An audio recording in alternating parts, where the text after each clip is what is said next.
Good evening. This is the Eastham School Committee meeting. This meeting will be video recorded and broadcast over Local Access Channel 8 and through the town website at www.eastham-ma.gov.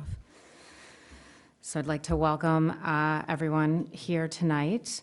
And agenda changes. We do have an agenda change. We will not be discussing item 4B, the fiscal year 25 expenditure. We will discuss that at the next meeting. And I don't see anybody from the public wishing to make a comment. Okay, so we'll go on to priority business, starting with the chair report. Thank everyone for being here for my first meeting as chair. And especially would like to welcome Glenn Brand to his first meeting with us. We're very excited to have you here. Thanks very much. I'm excited to be here.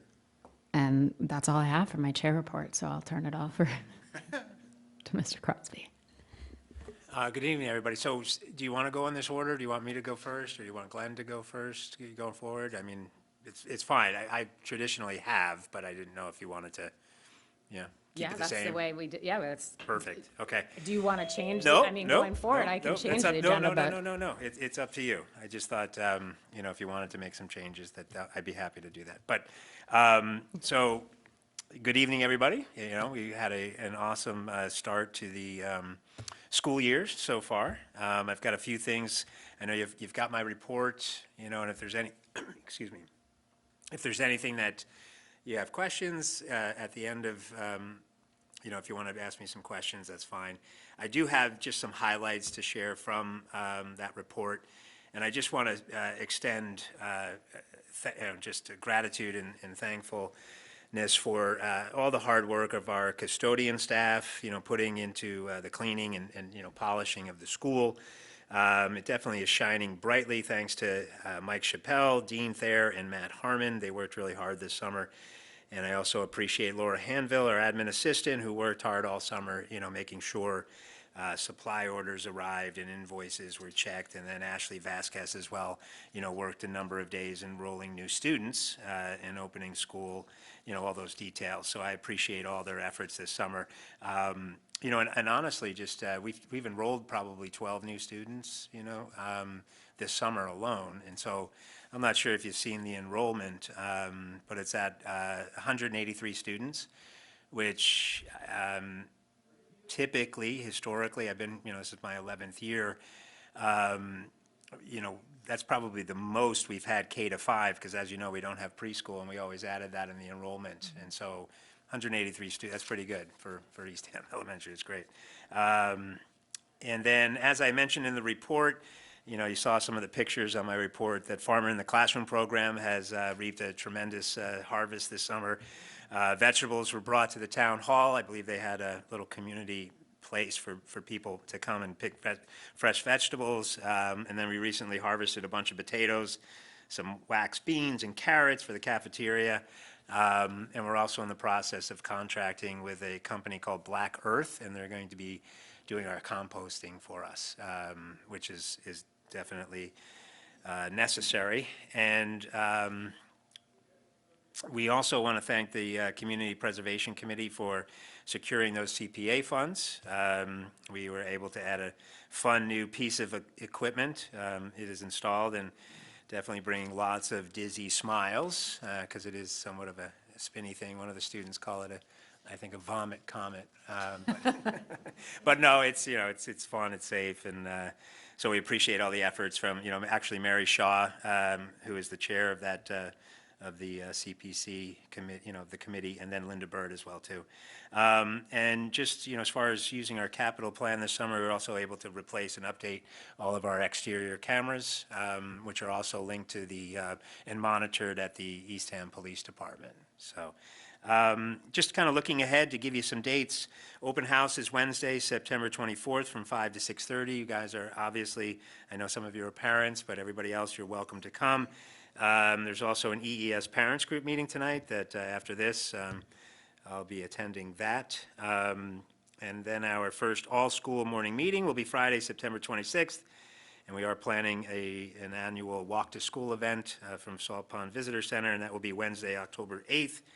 And then this week, and we appreciate everybody who's involved in this, the volunteers, the Scholastic Book Fair is happening next week as well. So that's all I've got for my report and highlights. Anybody, any questions or comments from anybody? I dropped Finney off today. I walked her into school because she had a 7 a.m. music Yes, she did. lesson with Yeah. the whole group. Yeah. And I guess I was just going to say, and extending thanks to you and everybody, because we spend so much time looking through budgets and line items, and there was just this notion of the kid runs down the hallway to see her other music friends. She's about to pick up a saxophone that she's never picked up before, could care less about being wrong or like worrying about failing. She's just happy to be with these kids. And so to know that she's kind of at 7 a.m. already in a mindset that's happy is impressive no matter what. But Yeah, that's one of those things that is like, that'll stay with me. So that's good awesome. job to everybody for keeping that culture going. Yeah, and that you brought that up, hysterical, the first day of instruments, you know what I mean, every year, you know? Bam, bam, bam, bam, you know, through the hallways, they're all playing, you know, I have no idea what they're doing, but just making sounds and happy, and, you know, happy as can be. So you'll see the transition, you know, by the first concert, though. It's amazing. So, yeah, thanks, Devin. Anybody else? Questions? All right, Okay, thank you. great, thanks, Bill. Okay. over to you. Okay, well, good evening, everyone. It is my pleasure to, sorry, there we go. It is my pleasure to be here tonight. Thank you for the warm introduction. Number of items to talk through as a part of my report this evening, and we'll go in order, but just staying first with that, we obviously have some new faces that are throughout the district, and also a couple more here this evening. And it's my pleasure to have the chance to introduce to your committee here and to the Eastham community our new Assistant Superintendent and our new Director of Finance. And so if I may, the Chair, allow them to introduce themselves and say hello. Yes, hi. My name is Victoria Saldana. I'm the Assistant Superintendent for Teaching and Learning here for the Nassau Public Schools. I'm very excited to be here. It has, I started here probably mid-July. I think we all kind of followed each other within a couple of weeks of each other. I also moved down here, so it's been a very adventurous summer, and I'm absolutely loving the communities and the area, and I've had the pleasure to kind of tour the schools with the kids being there, and it is such a bucket filler every year, and I was really looking forward to kind of seeing the kids, and it's amazing how the transformation that schools go from summer to when the kids are here, and like when I met with Bill last week, just to see like the buzz and excitement, as you mentioned, from all the kids and the teachers, and it's really great. So I'm really looking forward to a great year together. Yeah, so I'm Duane Esteves. So first and foremost, just thank you for allowing me to attend this meeting. As Glenn and Vicky mentioned, so I joined NRHS in mid-late July. And so, you know, ever since, you know, I've arrived, you know, everybody's been really, I think, warm and accommodating, and I really, really appreciate that. It's really helped my transition. And so, you know, really just, you know, happy and excited to be here. In terms of my background, just a little bit about that. I spent the majority of my career in education ever since 2010, whether it's as an administrator at the headquarters of Teach for America, but also at a number in higher ed and at colleges and universities. So I'm really, really passionate in terms of the finance and operations side of things. And so, you know, ever since arriving, you know, I've really, you know, I think been very purposeful just in terms of really sort of understanding the state of NRHS finances in general.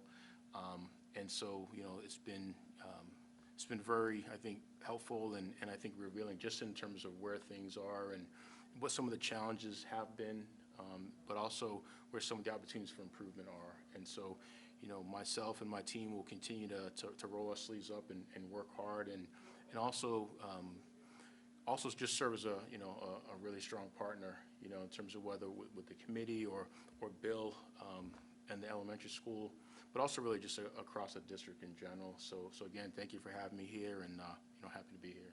Thank you. Thanks, Duane. Thanks, Vicky. These are obviously two important members of our leadership team, and you will certainly see them from time to time throughout the school year, accompanying us as part of presentations and information. And they've just been great partners to work with, and so thanks for the opportunity to introduce them to you this evening. The next is an update on an important project that is not too far from here, of course, this building, and that is the Asst Regional High School. Just wanted to spend a couple of moments bringing the committee and the community up to speed on where that project is at. You'll find in the packet just a one-page timeline, and but I think the overarching importance to stress is a couple of things. This project, for those of you that are maybe following it closely, but for those of you that are not, is inching towards completion. It is 92, 93% or somewhere around that range right now of completion, maybe a little bit more in the coming weeks. It seems to transform itself every week as progress is very much creeping towards the final phase. Taking a look at the timeline, there's three, as I've come to learn, there are 3 phases for this high school construction project. Phase 2 is set to be done and wrapped up in October, of course, of just about a little under a month away, and then phase 3 shortly thereafter in December. Members of the committee may recall that there was a decision made by the administration and the building committee, I'm not sure exactly when, but in the spring, I think it was, or winter of last year, understanding that there was still some work to be done and not to have sort of a rush to get in there or move students or programs. And so because of that decision, which I think was a wise one, the remaining parts that are under construction, renovation, or new construction are moving forward without students or programs in place there. But the move is scheduled to take place over the winter break. And my gosh, I've had the chance now to walk that facility a handful of times, and what an amazing space it will be. It truly, I mean this, it's incredible. I've been in the new school, the first phase, and the other buildings that were done and have been done for some time, but what's still to come is so incredible, so amazing, and really exciting for the 4 communities and students and families to see. So we're getting there. The building committee is working hard. They have been, as I've come to learn, also hard at work for a long period of time, many of them part of this, and we're so excited to finalize this project. So it is on schedule, it is on budget, and much more to come in terms of grand opening, what the new spaces will look like, and everything else. But just wanted to take this opportunity to bring people up to speed with it. I know some of you or some community members, of course, have students there, but not everyone does. And I know there's been a lot of interest, rightly so, in this project. So I'll pause there. Happy to take any questions if members of the committee have on the high school project. No? Okay. Moving on to the next item, which is the entry plan, my entry plan, and just wanted to take a few moments and walk you through that. There's an accompanying memo that goes along with this item as well for those that might be at home watching and following the work of the important work of the committee. But it's here to provide you as a committee with a deeper sense of where my thinking is at as your new superintendent and transitioning into this role. But it's also here to certainly seek any feedback or recommendations that you have as members of the committee who know this community well.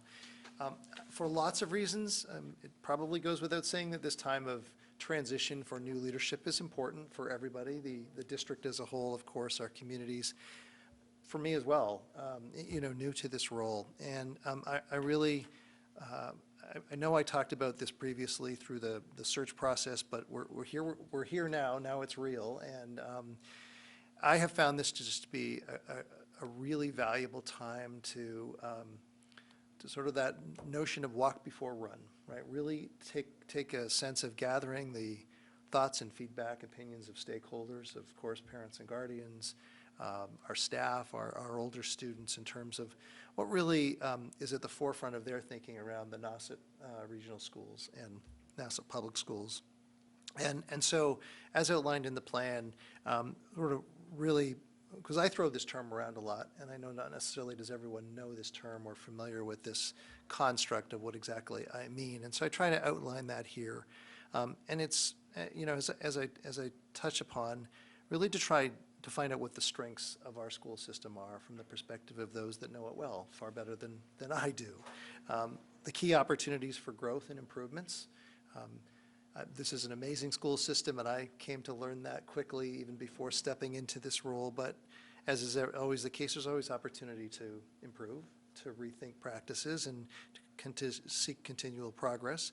And with that, what are the priorities? What are the priorities from that information finding do you think, and the community thinks, and our committees think are important for myself as your superintendent to prioritize going forward? So that's sort of the backdrop of what the entry plan is. I share with you a tentative timeline. And, you know, in short, this is really work that I'm looking to begin in October, and that will span the next number of months. I also should point out, and I'm happy to share that Vicky and I have talked about this as really an effort in partnership, as new to our leadership role, and thinking about this as a prime opportunity for us to really roll up our sleeves and dig deeper. You can see an array of the sample questions here, but it's more than just a survey. The full intention here will also be to provide in-person opportunities and virtual too. I mean, it's an approach that I think can work well and does work well. I certainly learned that, like I think many, through the pandemic.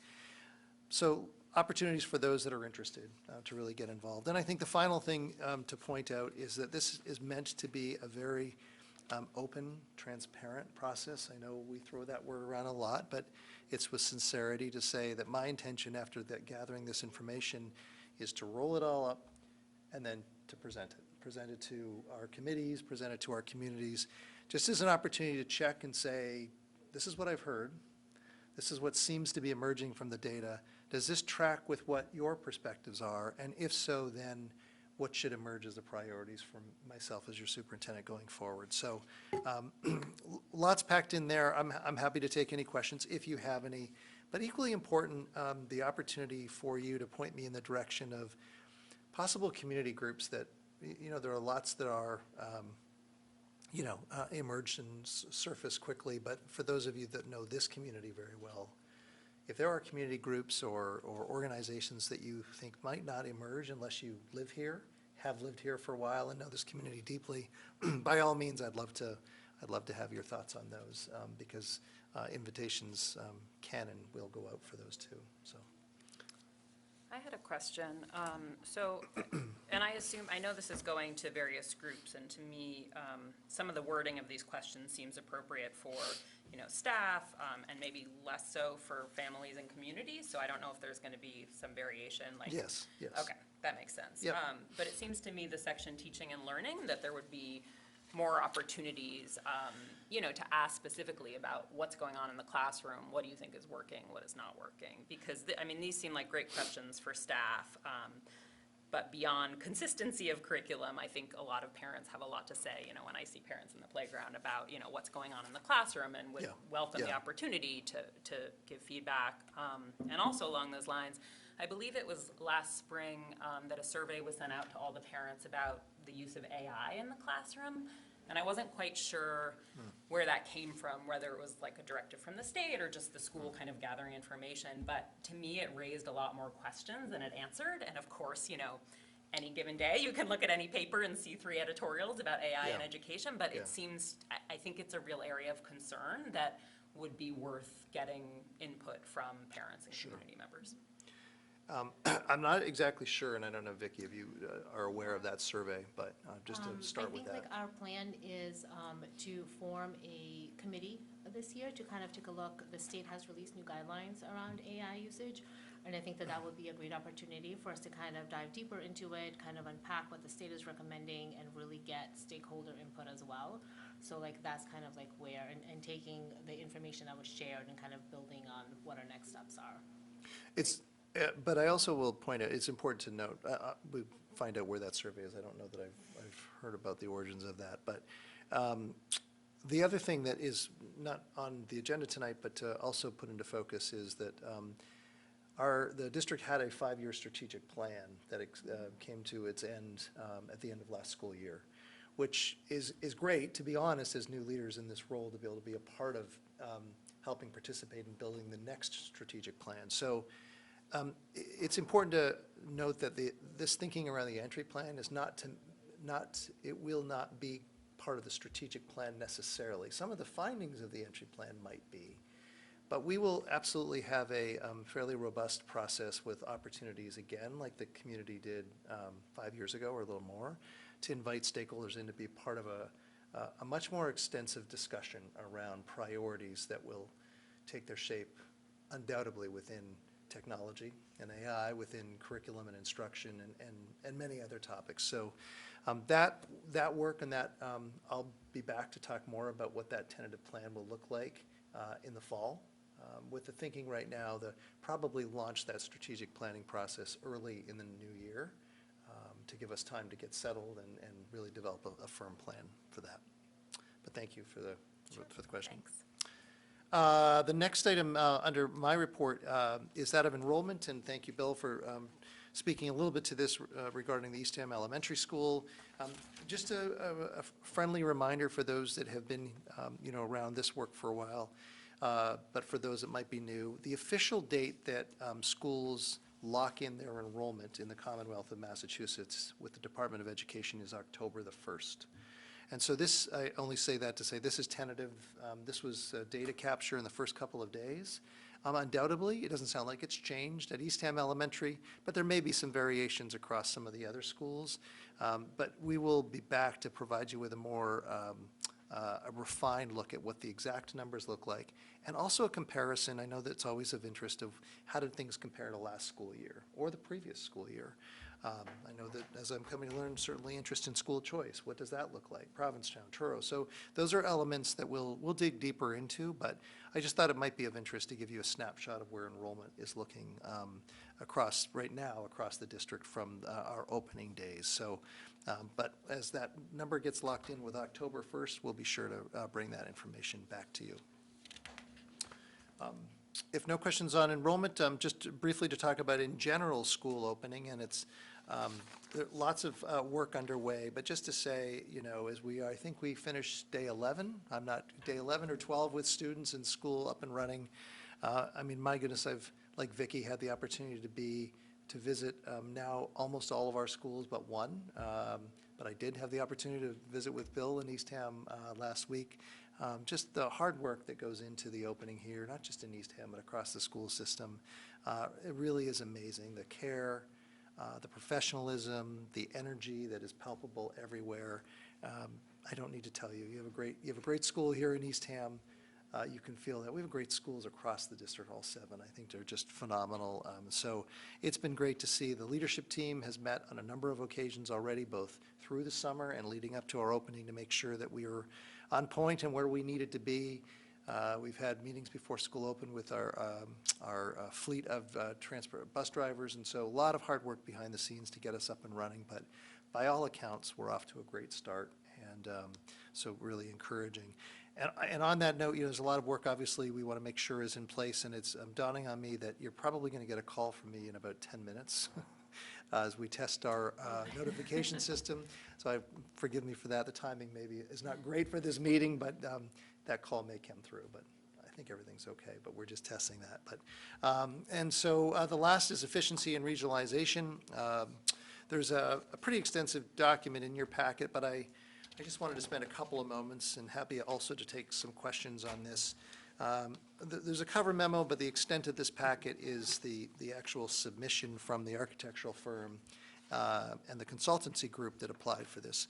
But I think, as many are aware, the 4 communities have collectively signed on to participate in this study, so termed efficiency and regionalization. I had the opportunity in the spring to be a part of the selection panel that interviewed, along with many representatives from all of the communities, 4 communities, the ultimate group here that's working on this. Work has started, and I'm, as you'll note, co-chairing this with Peter Lombardi, who's a town manager in Brewster. But it's important to note there's representation on the steering committee from across all 4 communities and our school committees and so on. So we've had a couple of meetings to date. The work thus far really has centered on walkthroughs of our school facilities, including Eastham Elementary, part of their effort to gather data and information on facilities, all but, of course, the high school. And I think it's also important to note that part of the next steps will be an opportunity for community engagement, Meetings are being planned for late October and early November, and a lot more information to come in terms of what the consultancy group is seeking, what their aim is to try and pull together this report. This is certainly something that, even if I wasn't the co-chair as a superintendent, would be important to make sure that this information gets brought back to you as a school committee, and all of our school committees, of course, and our towns. So I think being a part of the leadership of this group is an important opportunity, and I'll certainly look to keep you informed. We also are going to build on our website, a landing page for the reports, presentations, and so on that come with this study. So that's not been built yet, but we'll work to get that up and running soon. So I'll pause there if there are any questions about the study from members of the committee. I just would like to add a little more context, or to refresh your memory, because I actually don't think we really talked about it the last term, but that this is funded from a grant that I think Brewster actually got. And it is something that I was with Glenn, I was also attended the meetings where we interviewed several consultants to hire, and then we've had an initial kickoff meeting as being part of the steering committee. And I guess what I just want to say is, being a parent and also being on the school committee, when you look at the title of this, you're kind of like, what's going on? But it is, I can say, all good intentions behind it, that it is going to be valuable information that for a lot of the town managers are very interested in the information that's going to come out about the facilities, to be able to plan going forward for what type of projects need to be done on the actual buildings, as well as all the other information that they're looking at. But that all of the elementary schools, our school committee members are represented on this, and the consultants certainly know that we love our local elementary schools. Can I ask a question? Yeah. So is the priority or the goal of this primarily to gather data, or to make recommendations, or is it a little bit of both? Do you want me to certainly to gather data, but certainly to put forth recommendations or options for the communities to consider. Far from it to be to sort of land with one, here's what we think you should do. That's been asked a number of times. I've asked that as well too, and I think that's fair, that's appropriate. But to sort of with data and collectively taking a detailed view of sort of the state of the state, what might be the options that could be considered to be more efficient? I mean, even if you remove totally the notion of regional, because that can, as I'm learning, that can mean a whole lot of things. That can mean simply, a different way to share services, perhaps, in a more regionalized way. But I think the deliberacy of starting with the efficiency piece, navigating a school system of 7 schools, and what options are there to think about just trying to be more efficient with limited resources, fiscal and otherwise, and how to possibly think ahead for the future. So I hope that helps. Yep. Yeah, good. Thanks.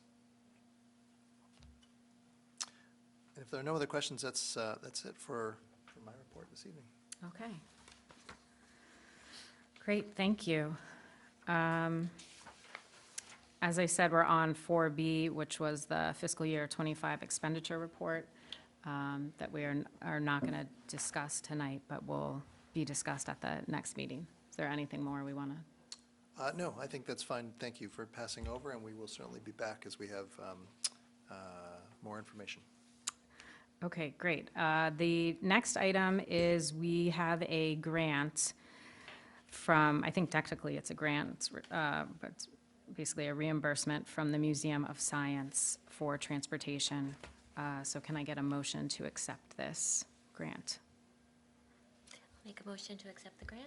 Thank you. Second? Great. All in favor? Or, yeah, all in favor? Aye. Aye. Okay, Amanda, 4-0.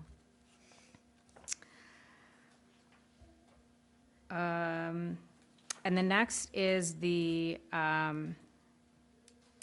discussing the subcommittees. And I think the only subcommittee that has met has been the Transportation Subcommittee before this meeting. Indeed, we did. I was on Zoom in a car, which is appropriate for a transportation subcommittee, I guess. I was on the way to hockey practice. But actually, the Cape Cod Collaborative has also met Okay, as great. another group. And those are connected. And what I'd say, at least on the transportation side, is we left in June of this year after spending almost the whole year seeming to try to figure out what to do about buses. It's always the issue. But the question about long-term planning. And they found themselves 7 years ago under the notion of if we just buy propane buses, we won't have any problems for 10 years. And then lots of problems surfaced. And now I think they're thinking more about, do you take a strategy in which you just replace all of them again? Or do you make a long-term plan in which you're incrementally replacing some subset of those buses? And everybody that's on the Transportation Committee leans heavily on the expertise of the Cape Cod Collaborative as the folks that actually execute all of the bus transportation and purchases. So what didn't happen enough last year was, but is happening now, is getting multiple people from the collaborative around the transportation to come and give guidance. And you were at the meeting, so certainly add more. But I would just like my reflection on it is there's a clear sense of what the problem is, and now it's just about making informed decisions on what we will do next. And it's not going to just be the subcommittee that pulls the trigger on those decisions. And if I can just add, and thank you, right, I mean, look, transportation services and the respective costs are large for districts, most districts everywhere. And unless you're in a district of which there are certainly some that might be charging some sort of fee to offset costs, there are many, including such as Asst, who aren't. And so the incorporation of that large ticket item in your operating budget is really important to get your arms around to make sure that we're planning diligently and moving forward. And I would say that even if you weren't owning your own buses, even if you were leasing them. And transportation costs, like so many other things, especially post-pandemic, have continued to rise. So, while I can't speak for what was or wasn't done, certainly last year or the years previous, the interest that I have, and I think on behalf of the committee, is let's understand where exactly we're at, because if we need to be changing course with our fiscal planning to incrementally get at I've been using the term, I think, refreshing the fleet, maybe not buying a new fleet all at once, but we need to understand that soon, as we're going to soon enough be going into the budget cycle for fiscal year 27. So I'm glad that there was attention to try and bring together the parties early on. We're meeting again, I forget the exact date, but early October. I think it's the first week in October, I think, Duane, with members of the Cape Cod Collaborative. So so that's next steps. Duane, you look like you might. Yeah, I was just going to add, and Devin, thank you for your what you had mentioned in terms of that transportation subcommittee meeting, and I was there as well. And so and to your point, so in terms of the Cape Cod Collaborative, so our next transportation subcommittee meeting is going to be on October 1st. We've extended an invitation to Cape Cod Collaborative. They've confirmed to me that they will be there. So there will be representation from there. And part of what we've asked from them are a recommendation or a couple of different recommendations in terms of how that refreshing was a term that was being used in terms of for the fleet of buses. And so, as you mentioned, there was a 7-year sort of lease period. So we recently, over this summer, came to the end of that 7-year period. So what is it going to look like going forward in terms of refreshing, replacing the bus fleet that's going to be done in phases, how many in a particular year, things along those lines. And so that's what we've asked them to provide some recommendations, some guidance into their thought process, even just in terms of the types of buses. As you mentioned, the propane seemed to have been popular X number of years ago. And so what's the best sort of path going forward And so like I said, so they will be there at that October 1st meeting, like I said, with an option or multiple options, just to talk through. Yeah. Maybe one other piece of historical context that's just helpful is the previous Cape Collaborative director was the one person that last year was always, a huge resource, but he's not their finance director for, specifically for transportation, and he's not the person that's doing all of the staffing and executing, getting the drivers out to the buses. So that just, we didn't, as a subcommittee, really have the sort of boots on the ground knowledge of what was going on. And now with a new executive director starting this year, Hope Hascom, she's deferred to her team.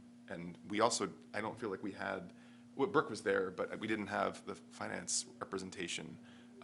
So it felt different in that first meeting, even just from a tiny phone looking and like, oh, we're actually getting our act together this year. So it was a good feeling. So thanks for both of you for being there. And I think it's going to be, we're going to have the right people in the room now.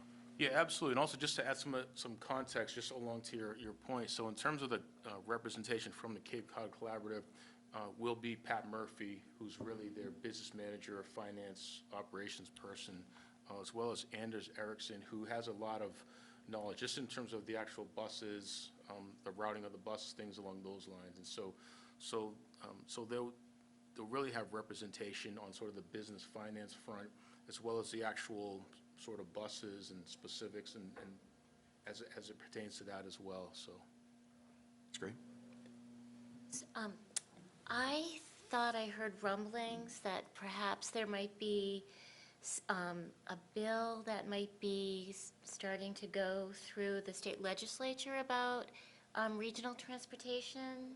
Is there any, have you heard of any movement on, and if there was anything like that passed, would Nauset be a possible recipient of any of those funds? I must admit, I haven't heard anything yet. That's not to say that something hasn't popped up, so I can certainly look into that and find out more about what that may be. Yeah, So thanks. like a grant? No, Subsidized regions? I can look into it too. There might be a bill that might be going to committee at some point about regional transportation. Certainly there's been talk, there's always talk about, trying to, back to the escalating costs Yeah. and what that looks like for regional. So I wouldn't be surprised if perhaps there's a connection with trying to elevate the reimbursement rate, but that's only a guess. I don't know, but Okay. we'll look into it. I and can certainly look follow into up. it too, Okay, to see if sure. there's actually a bill number or Sure. something to start to track. Great, thanks. Was there any other subcommittee that met before this that I'm missing? Okay, no. All right, moving on to item number 6, future agenda items. As I learned in my agenda planning meeting with Glenn, this is a good time if anyone does have something that they'd like to see on the agenda in the future to bring that up. So that, nobody's got anything. Okay, great. So we'll move on to the approval of the minutes from June 9th.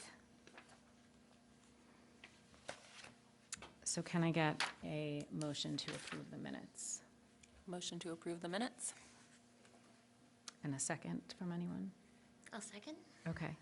I have one change in where it mentions the Union 54 voting members will be me and Devin, and then it says alternates to be Miss Raymond, but there should be 3 Union 54 voting members, so Deborah Raymond was supposed to be included as one of the voting members. I know that it's correct in the central office records, but just to make a point. Great, as long as central office knows that's the most important, I will correct the minutes Okay. too and give them to Arlen. Thank you very much. Great, thanks, Amanda. Okay, so take a vote on the minutes. Lindsay? Yeah, Aye? yeah, Okay. I'm aye. Nice. Okay, great, 4-0, we approve the minutes. And see you guys next month. Thank you. I need a motion to adjourn the meeting. Motion to adjourn? Second. All in favor? See ya. Thank you.